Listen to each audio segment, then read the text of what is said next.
Bom, vamos a algumas explicações sobre a atividade avaliativa de geometria.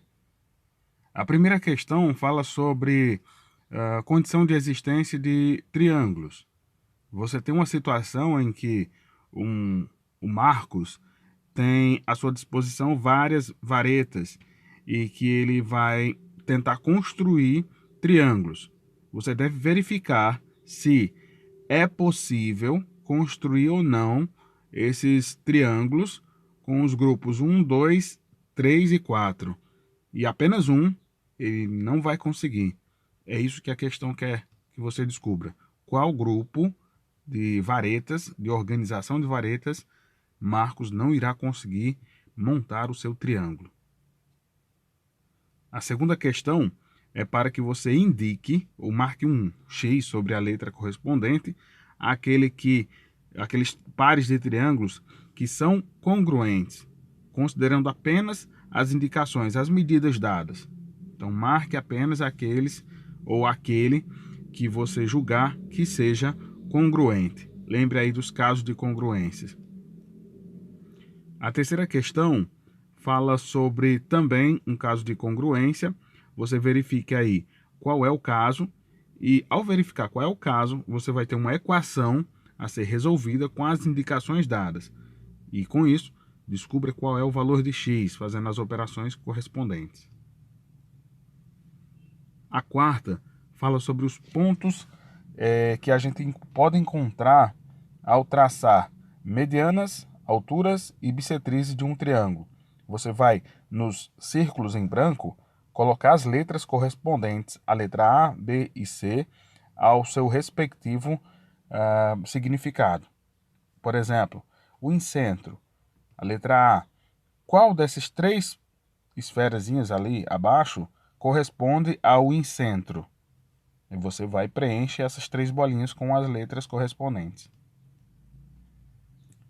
A quinta questão é uma pergunta bem simples e a resposta também é mais simples ainda. Você vai indicar, vai escrever quantas alturas devem ser traçadas para determinar o ortocentro de um triângulo. Apenas por extenso ou então a quantidade de vezes o número, né? A quantidade de vezes que é preciso traçar.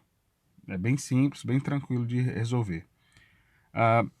A sexta, em que triângulo o ortocentro coincide com um dos vértices? É uma questão que você pode pesquisar tranquilamente nos seus materiais. Na plataforma também deve haver alguma indicação sobre, no seu livro. E é também bem simples a resposta. A sétima questão você tem um triângulo no qual é traçado aí uma reta BD. Essa reta BD é bissetriz do ângulo ABC. Você percebe então ali que está sendo dividido em duas partes congruentes. Essa partezinha aqui do ângulo B. E ao passo que você descobrindo a medida daquele ângulo e dividindo ele pela metade, você consegue, a partir de inferências, descobrir qual é o valor de x. Sabe-se que aquele cantinho ali onde está o vértice C tem um ângulo de 90 graus. Verifique aí quais são esses ângulos a partir desses que já estão na figura. E aí descubra qual é o valor de x. Oitava questão diz que G é o baricentro. O que é o baricentro? Eu preciso que você saiba o que é o baricentro. E ao saber qual é o baricentro, você vai determinar as outras medidas que estão faltando. Nós temos apenas as medidas AE com 1,8 centímetros, DC com 2 centímetros, FC com 2,4 centímetros.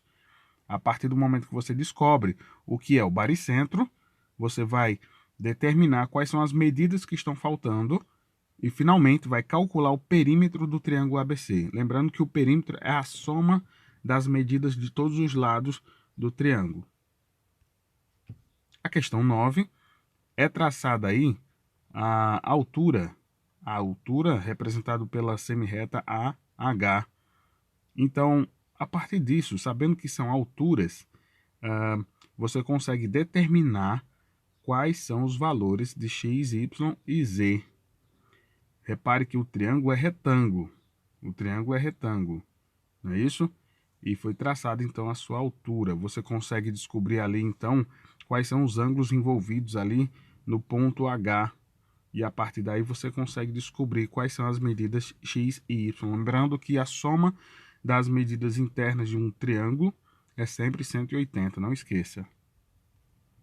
E no final da sua avaliação, você tem os QR Codes, que são códigos com videoaulas sobre o conteúdo. Basta que você faça um download de um leitor de QR Code e posicione a câmera do seu celular como se você fosse fotografar esses códigos. E a partir daí você vai ter acesso a 3 videoaulas sobre o conteúdo, para que você possa tirar suas dúvidas, para que seja mais prático, inclusive, a sua pesquisa sobre o conteúdo. Desejo a você boa sorte e sucesso, hein, gente? Vamos estudar.